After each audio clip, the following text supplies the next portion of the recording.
எத்தனை முனை போட்டி நடந்தாலும் இருமுனை போட்டி தான் உண்மையான போட்டியாக இருக்க முடியும். தமிழ்நாட்டை பொறுத்தவரையில் திமுக, அதிமுக ஆகிய இரண்டு கட்சிகளும் மக்கள் செல்வாக்கு பெற்றுள்ள கட்சிகள் என்பதை யாரும் மறுக்க முடியாது.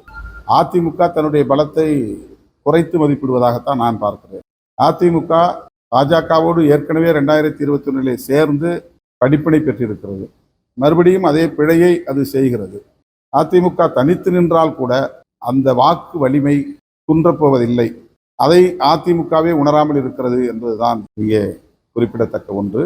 ஆகவே எத்தனை அணிகள் இங்கே உருவானாலும் கூட திமுக தலைமையிலான கூட்டணிக்கும் அதிமுக தலைமையிலான கூட்டணிக்கும் தான் இருதுருவ போட்டியாகத்தான் 2026 சட்டப்பேரவை தேர்தலும் நடைபெறும்.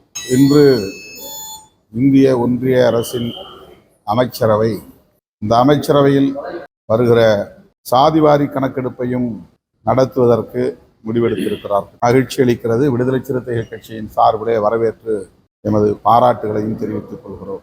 காங்கிரஸ் தலைமையிலான இந்தியா கூட்டணி கட்சிகள் அனைத்தும் இந்த கோரிக்கையை தொடர்ந்து வலியுறுத்தி வந்ததை நாடு அறியும். பீகார் சட்டப்பேரவை தேர்தலுக்கான பரப்புரை தீவிரமாக நடைபெற்று வரும் இந்த சூழலில் திரு ராகுல் காந்தி அவர்கள் சாதிவாரி கணக்கெடுப்பை முன்னிறுத்தி பரப்புரையை மேற்கொண்டு வருகிறார். இத்தகைய நெருக்கடியான அரசியல் பரபரப்புக்கு இடையில், பீகார் தேர்தல் பரபரப்புக்கு இடையில் இந்திய ஒன்றிய அரசின் அமைச்சரவை கூடி இந்த முடிவை எடுத்திருக்கிறது, அறிவிப்பை செய்திருக்கிறது. ஆகவே இது பீகார் சட்டப்பேரவை தேர்தலுக்கான ஒரு அவசர நிலைப்பாடாகத்தான் தெரிகிறது. அடுத்து நடைபெறப்போகிற மக்கள் தொகை கணக்கெடுப்பு என்பது 2031 தான் நடக்கும் சூழல் உள்ளது. ஏனென்றால் 2021 கொரோனா நடந்த சூழலில், கொரோனா தாக்குதல் இருந்த சூழலில் அது தள்ளி போய்விட்டது. அடுத்து 31 நடக்கும்.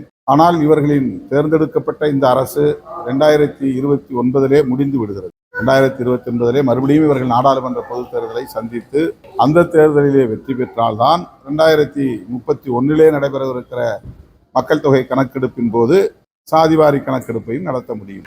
எந்த நம்பிக்கையின் அடிப்படையிலே இதை இப்போது அறிவித்திருக்கிறார்கள் என்ற கேள்வி இயல்பாக எழுகிறது.